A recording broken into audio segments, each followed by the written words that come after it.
ADGP MR Ajith കുമാറിന് സ്ഥാനക്കയറ്റം. DGP ആയാണ് സ്ഥാനക്കയറ്റം. ഇതിന് മന്ത്രിസഭ അംഗീകാരം നൽകി. സുരേഷ് രാജ് പുരോഹിതും DGP ആകും. വിവരങ്ങളുമായി VS അനു ചേർന്നു. അനു, വിജിലൻസ് അന്വേഷണ റിപ്പോർട്ട് ഇനിയും വന്നിട്ടില്ല. അതിന് മുൻപേ തന്നെ അജിത് കുമാറിന് സ്ഥാനക്കയറ്റം. വിവരങ്ങൾ. സേതുലക്ഷ്മി, ADGP MR അജിത് കുമാറിനെ DGP ആക്കാനുള്ള സ്ക്രീനിംഗ് കമ്മിറ്റി ശുപാർശ അല്പസമയം മുമ്പ് അവസാനിച്ച മന്ത്രിസഭാ യോഗം അംഗീകാരം നൽകിയിരിക്കുന്നു. ADGPമാരായ MR അജിത് കുമാറിനും സുരേഷ് രാജ് പുരോഹിതിനുമാണ്. അദ്ദേഹം ഇപ്പോൾ കേന്ദ്ര ഡെപ്യൂട്ടേഷനിലാണ്. ഈ രണ്ട് ADGPമാർക്കാണ് DGP റാങ്കിലേക്ക് സ്ഥാനക്കയറ്റം നൽകാൻ തീരുമാനമായിരിക്കുന്നത്. നേരത്തെ സൂചിപ്പിച്ച പോലെ തന്നെ ADGP MR അജിത് കുമാറിനെതിരെ നിലവിൽ വിവിധ ആരോപണങ്ങൾ ഉയരുകയും അതിൽ പലതരത്തിലുള്ള അന്വേഷണങ്ങൾ നടക്കുന്നുമുണ്ട്. പ്രത്യേകിച്ച് ഇപ്പോൾ തൃശൂർ പൂര വിവാദവുമായി ബന്ധപ്പെട്ടൊക്കെയുള്ള കാര്യങ്ങൾ. പക്ഷേ അതിനൊക്കെ അപ്പുറത്തേക്ക് ADGP MR അജിത് കുമാർ അനധികൃതമായി സ്വത്ത് സമ്പാദിച്ചു എന്നുള്ള PV അൻവർ MLA ആരോപണങ്ങൾ, ഈ പരാതിയിൽ 6 മാസത്തെ അന്വേഷണം വിജിലൻസ് നടത്തുന്നുണ്ട്. ഇതൊരു സാധാരണ വിജിലൻസ് പ്രൊസീജിയർ പ്രകാരമുള്ള ക്വിക്ക് വെരിഫിക്കേഷനോ അല്ലെങ്കിൽ പ്രാഥമിക അന്വേഷണമോ അല്ല. ഇതൊരു 6 മാസത്തെ കാലയളവിൽ നടത്തുന്ന ഒരു അന്വേഷണമാണ്.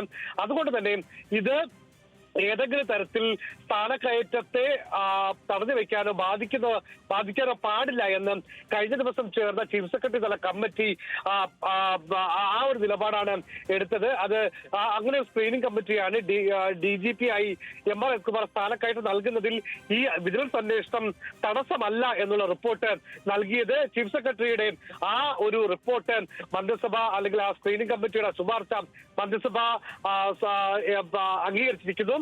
DGP ആയി ഇനി MR അജിത് കുമാർ അദ്ദേഹത്തിന് സ്ഥാനക്കയറ്റം ലഭിക്കും. ഉടൻ തന്നെ ഉത്തരവിറങ്ങും സേതു. അതായത് അനു, ഈ അനധികൃത സ്വത്ത് സമ്പാദനം അടക്കമുള്ള ആരോപണമുണ്ട് MR അജിത് കുമാറിനെതിരെ. അനധികൃത സ്വത്ത് സമ്പാദനമുണ്ട്. പൂരം കലക്കലിലെ ഗൂഢാലോചനയുമായി ബന്ധപ്പെട്ടുള്ള വിവാദങ്ങൾ മറ്റൊരു വശത്ത് നിൽക്കുന്നു. ഈ ഉദ്യോഗസ്ഥനെതിരെ വിജിലൻസ് അന്വേഷണം നടക്കുകയാണ്. ഈ വലിയ കോലാഹലമായിരുന്നു MR അജിത് കുമാർ ക്രമസമാധാന ചുമതലയിൽ തുടരുന്നതുമായി ബന്ധപ്പെട്ട് കേരളത്തിലുണ്ടായത്. പിന്നീട് അദ്ദേഹത്തെ അതിൽ നിന്ന് കുറച്ചൊന്ന് തരം താഴ്ത്തുന്നു. ഇതൊക്കെ ഇങ്ങനെയൊക്കെ ചെയ്തത് ആരുടെ കണ്ണിൽ പൊടിയിടാനായിരുന്നു എന്നുള്ളതാണ് ഒരു വലിയ ചോദ്യം. അതായത് അന്വേഷണം അവിടെ നടക്കട്ടെ, ഞങ്ങൾക്ക് തോന്നിയത് തന്നെ ചെയ്യും, MR അജിത് കുമാറിന് സർക്കാർ സംരക്ഷണം ഒരുക്കുന്നു എന്നതിന് ഇതിൽ പരം മറ്റൊരു തെളിവ് വേണ്ടല്ലോ. സേതു, അത് രാഷ്ട്രീയപരമായ ആരോപണങ്ങളോ അല്ലെങ്കിൽ അതുമായി ബന്ധപ്പെട്ട വിഷയങ്ങളോ എന്നതിനപ്പുറം അഖിലേന്ത്യാ സർവീസ് ചട്ടപ്രകാരം മാത്രമേ സർക്കാരിന് ഒരു ഉദ്യോഗസ്ഥന്റെ പ്രൊമോഷൻ ആയിക്കോട്ടെ അല്ലെങ്കിൽ അദ്ദേഹത്തിന്റെ മറ്റ് അവര് ഉദ്യോഗസ്ഥ തലത്തിലുള്ള നടപടിക്രമങ്ങൾ പാലിക്കാൻ കഴിയും. സ്വാഭാവികമായും കേരള കേഡറിൽ DGP റാങ്കുകളെ ഒരു ഒഴിവ് വരുമ്പോൾ അവിടെ അടുത്ത ഘട്ടത്തിൽ സീനിയോറിറ്റിയുള്ള ഉദ്യോഗസ്ഥരെ പരിഗണിക്കണം. അങ്ങനെ പരിഗണിക്കുമ്പോൾ അവിടെ പ്രഥമ പരിഗണന നിലവിലെ ADGP റാങ്കിൽ ഏറ്റവും കൂടുതൽ സീനിയോറിറ്റിയുള്ള MR അജിത് കുമാറിനാണ്.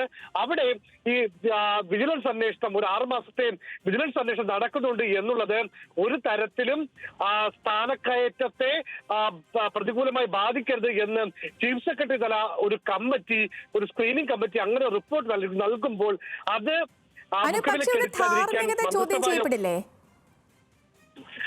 സർക്കാരിന്റെ ധാർമ്മികതയ്ക്ക് അപ്പുറത്തേക്ക് ഇവിടെ വരുന്നത് ഇങ്ങനെ സ്ക്രീനിംഗ് കമ്മിറ്റി ശുപാർശ നൽകുന്നു. ഈ ശുപാർശ ഇപ്പോൾ മന്ത്രിസഭാ യോഗം അംഗീകരിച്ചില്ല എങ്കിൽ സ്വാഭാവികമായും MR അജിത് കുമാറിന് അഡ്മിനിസ്ട്രേറ്റീവ് ട്രിബ്യൂണലിനെ സമീപിക്കാം.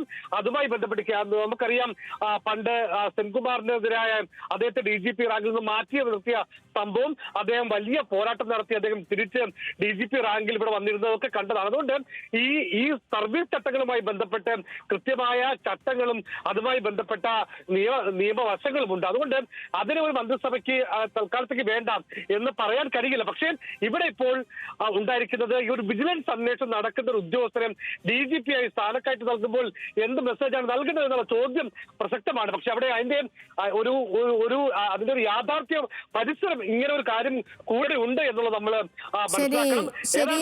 ADGP MR അജിത് കുമാറിനെ DGP റാങ്കിലേക്ക് സ്ഥാനക്കയറ്റം നൽകാൻ മന്ത്രിസഭ അനുമതി നൽകിയിരിക്കുന്നു. അതിന്റെ വിശദ വിവരങ്ങൾ നൽകുകയായിരുന്നു തിരുവനന്തപുരത്ത് നിന്ന് VS അനു.